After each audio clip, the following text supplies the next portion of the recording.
This symbol right here, most people don't even know what it is, but this is an ancient version of this, and it teaches one of the most important principles of Freemasonry. Nobody really talks about it, but this symbol and this principle is kind of what this whole country is built on. So if you want to know the secret, we're going to talk about it coming up right now as we look at episode 5 of The Lost Symbol here on Symbols and Secrets.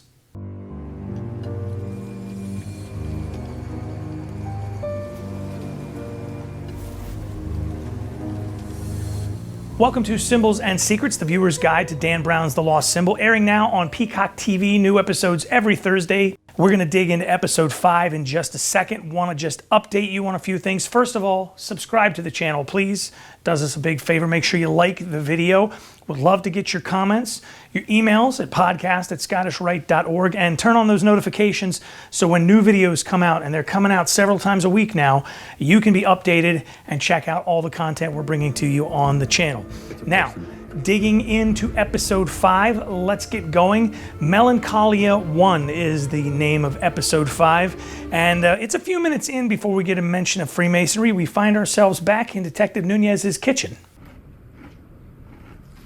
The secret hides within the order. The order, capitalized, what order? Can't just mean Freemasonry, that'd be redundant. The reason I brought this up is I wanted to make mention of, as Robert Langdon says, the order capitalized like that. As soon as I saw that a couple of episodes ago, I knew that that was a reference to Masonry. As we go further into the story, it turns out that's actually not the case, and I'm not going to give a spoiler, but I wanted to stop for a second here and mention that the order is a way that people refer to Freemasonry. The order, the craft, the gentle craft, traveling men, travelers, squares. These are all ways that Masons refer to the fraternity and refer to each other. There's a lot of colloquialisms.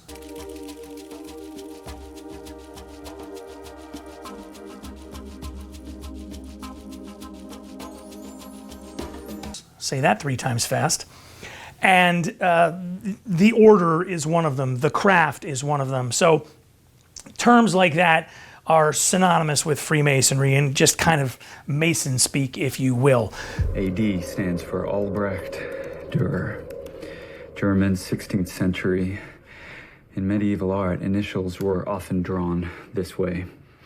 Symbols used instead of signatures. He had the ultimate Renaissance mind. Artist, philosopher, alchemist, and lifelong student of the ancient mysteries. So we're looking for a painting he did in 1514. An engraving, Melancholia 1. Creepy. Albrecht Dürer, and everything Robert Langdon says about Albrecht Dürer is true here. He was a 16th century painter. He did paint Melancholia 1. It is loaded with all kinds of symbols. Now, he was not a Freemason. Did he belong to some sort of pseudo-Masonic society? Maybe. There's no way to know that. And I will say that the guys on the Masonic Roundtable YouTube channel, they went into a deep dive on Albrecht Dürer because they go way down the rabbit hole of some things that I'm not going to get into in this particular show. So if that's something that interests you, you can check them out after you're done watching this. My earlier decryption of the pyramid gave us meaningless letters. Using the magic square, you see that the first box is 16. That becomes J. Second is 3, that's an E. Then 2, O. 6 boxes. That's S. 11, it's A. N. U, N, U, S. Jehovah. Sanctus. Unus. What does it mean? One true God. So these magic squares are long associated with Freemasonry. And again, this is a rabbit hole that I'm not going to get into on the show at this point. I do have a buddy who is an expert on Freemasonry and mathematics, and we'll bring him on to talk a little bit more about these magic squares and how they fit into Freemasonry. They are loosely associated with high degree Freemasonry. And what I mean by that is If you're in a regular Blue Lodge, in other words, the lodges that are handling the first 3 degrees of Freemasonry, which are Entered Apprentice, Fellowcraft, and Master Mason, the magic square is not something that is part and parcel to that ritual or to the instruction that is given in those lodges. However, in high degree Freemasonry, in both the York Rite and the Scottish Rite, this type of thing is touched on and dealt with in a couple of different ways. So this is one of those things that I will say is pseudo-Masonic, because Masons, or quasi-Masonic, I guess is a better way to put it, because Masons certainly have sort of adapted this, but magic squares predate Masonry, again, by hundreds of years. I do want to make mention of something regarding Robert Langdon's decoding of that magic square. He uses that cipher that has been attached to Freemasonry to help him, and he comes up with the translation, or the decoded phrase, Jehovah Sanctus Unus, one true God. This in and of itself is not directly related to Freemasonry. However, it does have a Masonic connection, and this is sort of 6 degrees of Kevin Bacon almost. The phrase Jehovah Sanctus Unus was actually used as a pseudonym in the 17th and 18th centuries by one of the greatest minds in human history, Sir Isaac Newton. Sir Isaac Newton was sort of a closet student of alchemy, and I don't mean that he was, studying the old symbols and applying meanings to them on how to perfect oneself. When we did our discussion on the Chamber of Reflection, Brother Art De Hoyos and I touched a little bit on how alchemy is adopted in Freemasonry, and it wasn't really about turning other metals into gold, but rather about perfecting your own character. Well, Sir Isaac Newton was actually attempting to create the Philosopher's Stone, which could transmute metals into gold, give you immortality, heal wounds. All kinds of things are attributed to the Philosopher's Stone. And it looks as though Isaac Newton was trying to actually accomplish this on some level, but he kept it a little bit quiet, because when he would do works or writings on alchemy, often he would sign it with the pseudonym Jehovah's Sanctus Unus. And this was something that wasn't really discovered until the early 20th century. So this is a relatively recent development. Now, was Isaac Newton a Mason? A solid maybe. He was alive at the time of the formation of the first Grand Lodge in 1717. Some of his best friends were known to be Masons. And I say friends, he was a little bit of a loner, but he did have some friends and some acquaintances. And the ones who counted themselves closest to him were indeed Masons. So it's kind of likely that being attached to learning and knowledge the way that he was, and being friends with these guys, that he was a Mason, but we don't have any record of him being initiated or sitting in a lodge or being a part of anything related to Freemasonry. So Masons obviously like to claim Newton because he's one of the greatest thinkers in all of human history. So obviously, yeah, he's a Mason, sure. But can we prove it? Not really.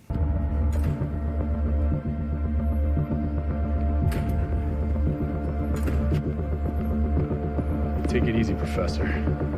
Where's your friend? Langdon, run!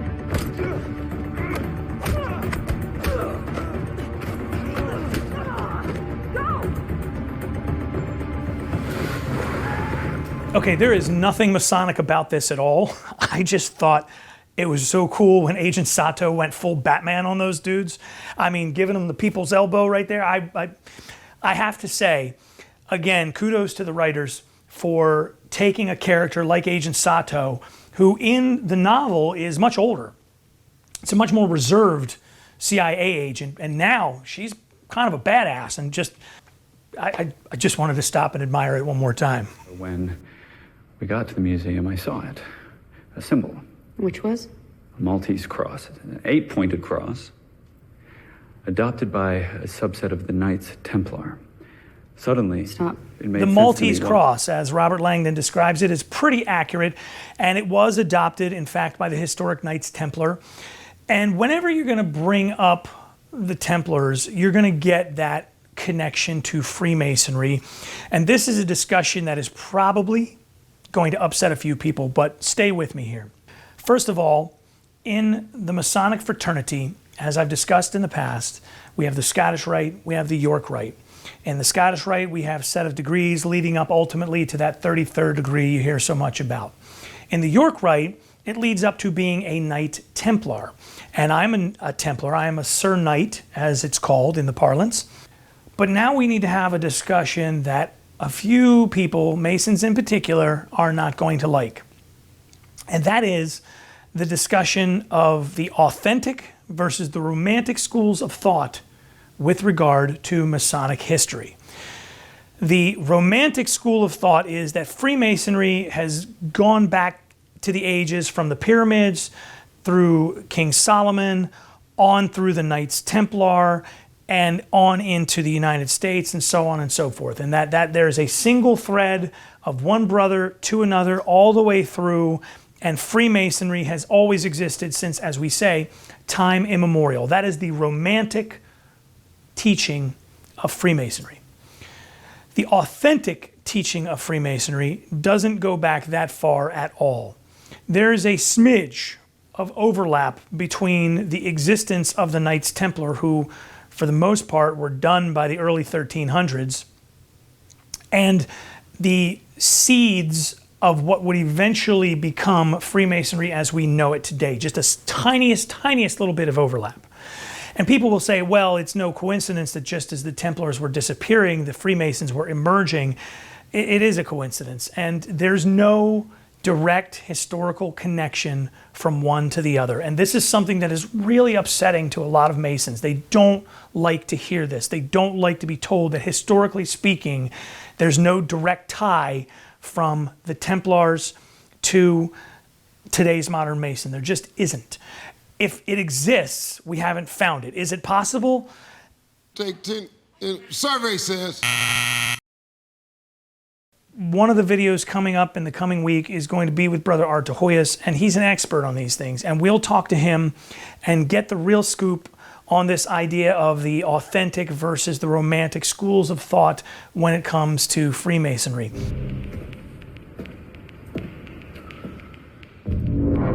I'm here. Level 1, Section C. We meet upon the level. Meet upon the level. One of the most important concepts in Freemasonry, right here, Malak says this phrase, we meet upon the level. And this is something that is repeated in every Masonic meeting. Every time a Mason is in the lodge, you will hear this phrase. And it is something that I think we should talk more about, because what is it teaching? What does the level teach us? The level is here to teach us equality. We are all equals, whether we like it or not. Whether you're rich or you're poor, whether you're a beggar or a tyrant, whether you're a soldier or a criminal, we, at the end of the day, are all equal. We are all on the same level. We are all traveling on this little blue orb in the middle of space, and we are not gods, and we never will be, and we will at some point go to meet our Maker. We are all equals. And there is nothing we can do to change that. And so this symbol, more than any other, is the reminder of that fact. Those principles of equality are really woven into the founding documents of the country. Our founding fathers were not perfect. They were flawed men, no doubt about it. Freemasons among them were flawed men. But they had an ideal for which they were striving towards. And I don't think we should lose sight of that. And I don't think anyone should ever lose sight of the fact that we are all equal. We meet upon the level, this level of time, this level in the eyes of God. As you know, the legend says that the Freemasons brought the ancient wisdom from the old world to the new. But if one goes back further, then it was the Knights Templar who originally discovered it. And it is from them that we get this very specific protective mechanism, this portal. I got eyes on Peter. So keeping all that in mind, There's one man with him. according to the myth, the pyramid will lead us to a large stone covering the entrance to a spiral staircase that descends several hundred feet into the ground. I know the myth. What else? You have to understand, this staircase doesn't exist. Perhaps, not surprisingly, it's a metaphor. A spiral, symbolically. We're again blending the lines between reality and fiction at this point in The Lost Symbol, and even taking it a step further, because Robert Langdon is sort of lying to Malak at this point, and I'm not going to go further than to say that he's telling him a story that he knows isn't true. But he mentions the symbol of the spiral staircase. Masons would actually refer to it as the winding stairs. And this actually goes back to biblical times and the building of King Solomon's temple. And in the book of Kings, I think 1 Kings, there's a discussion of the stairs leading to the Holy of Holies of King Solomon's temple. And from this, Masons have added a lot of story elements to create the allegory that we use in lodges. And again, allegory is sort of a passion play, if you will, that teaches a moral lesson. The spiral staircase is one of the most complicated and exciting and richest symbols in Freemasonry, and it is, in fact, part of Blue Lodge or Craft Lodge Masonry, in other words, those first 3 degrees. It's way too much to get into in this context, but it's something we'll definitely have to explore in the future. And it's one of the symbols that I think has some really complex meaning and really worthy of further discussion. And Masons themselves don't get too much further into it, even though they should. So the spiral staircase, aka the winding stairs, is something that is definitely a part of Masonic teaching. It wasn't until I saw the capstone and I read the inscription that I was able to narrow down the location. The secret hides within the order. Not the Masonic order, per se. We go now. You take Bastion. I'll cover Malak. But the Order of the Eastern Star. And the Order of the Eastern Star is headquartered here in D.C., the Perry Belmont House on C Street. The Belmont House. The order, once again, we hear the order, we go back to the pyramid where it says the order in capital, and in this case, we're talking about the Order of the Eastern Star.